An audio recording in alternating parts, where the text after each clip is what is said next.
আমি এবারে $10 million job করতে চলেছি একজন প্রফেশনাল অ্যাথলিট হিসেবে।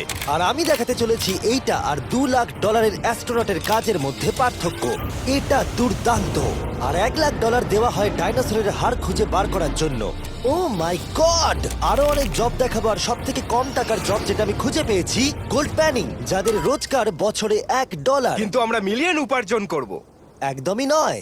বেসিক্যালি গোল্ড প্যানাররা এটার মধ্যে প্রথমে মাটি দেয়, তারপর জলের মধ্যে এটাকে নাড়াচাড়া করে, তার ফলে গোল্ড ফিল্টার্ড হয়ে নিচে পড়ে যায়। কিন্তু এটা সহজ নয়, কারণ 5 ঘন্টা খোঁজার পরেও আমি সত্যি বলতে কিছুই পাইনি। ও বয়েজ, আমি গোল্ড পেয়েছি।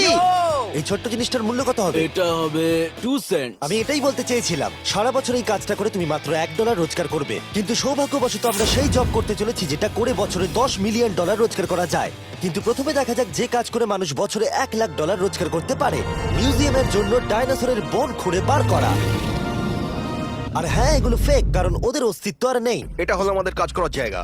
এগুলো কি সত্যি ডাইনোসরের বোন? হ্যাঁ একদম। আমি এখানে 17 সত্যি? বছর ধরে রয়েছি, আর আমি আমার কেরিয়ারে যত ধরনের বোন দেখেছি তার মধ্যে এটা সব থেকে বড়। এটা হলো থাই বোন, এই যে এখানকার। আর এটা 4 ফুট লম্বা। উদাহরণ হিসেবে এই যে একটা ডাইনোসর, তার সমান হলো 6টা কালকে ওপরে ওপরে দাঁড় করিয়ে দেওয়া। আমার হাইট 6'5". এগুলি মূলত মিনি জ্যাক হ্যামার। এই তো ভালোই করছো। ওর কোনো আইডিয়াই নেই ও কি হ্যাঁ, করছে। ওর কোনো আইডিয়া নেই। আশ্চর্যের বিষয় হলো এটা করতে গিয়ে আমরা ভয় পেয়ে যাচ্ছিলাম। উপস। একটু সাবধানে। কাজটা একটু এগোতে আমাদের 5 ঘন্টা সময় কেটে গেল। তারপরে এক্সপার্টের সাহায্য নিয়ে আমরা কাজটাকে মোটামুটি এগোতে পারলাম। আমার গোটা কেরিয়ারে দেখা এটা হলো সব থেকে বড় একটা বোন। আর তুমি চাও এটাকে আমি আর কাল টাচ করি? একদম। যদি আমরা এটাকে খারাপ করে দিই? যশ, এটার ওয়েট কত হবে? মোটামুটি 2250 পাউন্ড? হ্যাঁ। এর ওজন তো নোলানের মায়ের 10 ভাগের 1 ভাগ। ও মাই গড, এটা তো দারুণ। এখন যেহেতু এই হাটটা এতটাই প্রাচীন, তাই আমরা এটাকে তোলার আগে ভালো করে সংরক্ষণ করলাম। না হলে এটা দুটুকরো হয়ে ভেঙে যেত। আশা করবো তোলার সময় এটা ভেঙে যাবে না। 1 2 3 Three. খুব ভালো। এদিকটা নিয়ে এসো। খুব ভালো। এই প্রথমবার কোনো মানুষ এটাকে বয়ে নিয়ে যাচ্ছে।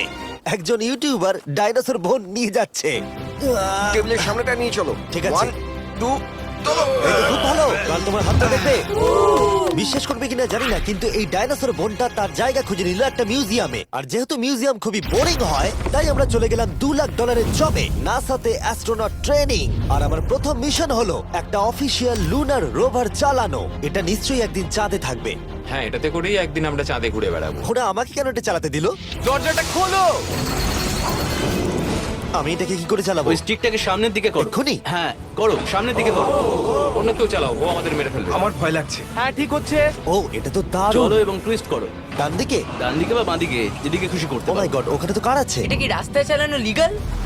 হ্যাঁ, এখানে রাস্তায় লিগ্যাল আছে। ও, এটা সত্যিই দুর্দান্ত। আমরা সাইড হয়ে যাচ্ছি কেন? আমি জানি না এটা কি করে সোজা চালাবো। আর আমার যেন মনে হচ্ছিল আমি ড্রিঙ্ক করে এটা চালাচ্ছি। কিন্তু তাও আমি এটাকে নাসার লুনার ট্রেনিং ইয়ার্ডে নিয়ে যাওয়ার চেষ্টা করছিলাম, যেখানে আসল টেস্ট ছিল। ও, অফরোডিং। ও গড। ও, এটা তো খুব লাফাচ্ছে। তোমরা চাও এই হিলটা দিয়ে চালিয়ে আমি নিচে নামি? এটার মধ্যে কি কোনো সিট বেল্ট নেই? এখানে একটা সিট বেল্ট আছে, কিন্তু আমরা ইউজ করি হ্যাঁ, না। এখানে সিট বেল্ট আছে কিন্তু কেউ ইউজ করে না। এটা জেনে ভালো ও, লাগলো। এটা তো খুবই স্টিপ। ও ওরে বাপরে, আমরা কি সত্যি নিচে নামবো?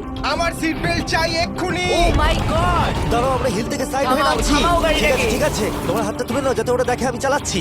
আরে, ও তো সত্যি তুলে নিল। ঠিক আছে, আমি আরে, উঠে যাচ্ছি, নিককে না, দিচ্ছি। না, না, না, দাঁড়িয়ে এখানে পড়ো। বসো। না। আমরা কি ফ্রেটারে সাইড হয়ে নামবো? ধরো আমাকে কাল। ধরো আমাকে। ল্যানান, আমি বলতে চাইছি তুমি চাঁদে কিন্তু সার্ভাইভ করতে পারবে না, না। আমি নিশ্চয়ই পারবো। এর পরের ট্রেনিং এ নাসা আমাকে দেখালো তাদের বিশাল স্পেস ফেসিলিটি। ওরে বাবা!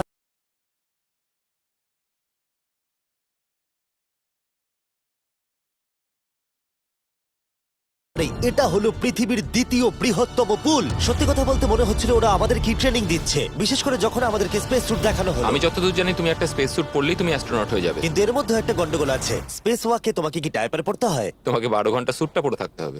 ওয়াও, এই নাও। এটা সত্যি একটা অ্যাডাল্ট ডায়পারের মতো। ওকে, আচ্ছা, একটু সাবধানে। হ্যাঁ। এটা হাতে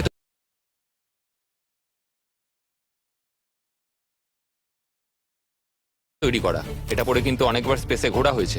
তার মানে আসল অ্যাস্ট্রোনটরা এটা মনে পড়েছে। রেখো এই অ্যাস্ট্রোনটটা কিন্তু এর মধ্যে টয়লেট করেছে। তুমি কি এর মধ্যে টয়লেট করেছো? আমি না, এই স্যুটটা নয়। ঠিক আছে। ওকে, আমার পরের মিশন কখন শুরু হবে তুমি এখন থেকে 1 বছর পর কি করবে? ভেবে দেখতে হবে। ওকে ওকে।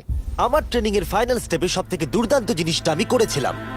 ওরা আমাকে মুন টাচ করতে দিল। না না, এটাকে জোরে টানতে হবে। এটার ওয়েট 9000 পাউন্ড। এটার ওয়েট 9000 পাউন্ড। পৃথিবীর মধ্যে এটা সব থেকে বড় চাঁদের পাথরের কালেকশন। আমার বিশ্বাসই হচ্ছে না এটা আমি করতে যাচ্ছি। তুমি এখন জানলে আমাদের ইউটিউব চ্যানেল আছে। হ্যাঁ ও মাই গড, এগুলো সোজা মুন থেকে নিয়ে আসা হয়েছে। তুমি আমাকে এটা ছুঁতে দেবে তার কত পার্সেন্ট চার্জ আছে? 0।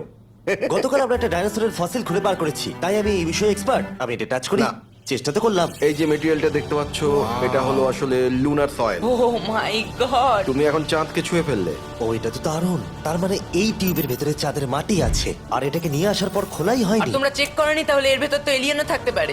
হ্যাঁ, চাঁদ থেকে আনা হয়েছে তাই থাকতেই পারে। দাঁড়াও। থেকে এটা তোমরা চাঁদ শুনলে? থেকে। আর তারপরে আমরা এলিয়েনরা যে সত্যি আছে এটা জানার পরে আমরা গেলাম স্ট্র্যাটোস্ফিয়ারে আমাদের পরের জব করতে। সেখানে নোলান আর গার্ল একটা প্লেন চালাবে। আমি আগে কোনোদিনও প্লেন চালাইনি। আমরা জানি না আমরা কি করছি। প্রথম দিনের ফ্লাইট ট্রেনিং এ তোমাদের স্বাগত। আমি মজা করছি না, ছেলেরা প্রথম প্লেন চালাতে চলেছে, তাও আবার মাত্র একবার এই ফ্লাইট সিমুলেটরে প্র্যাকটিস করার পরে।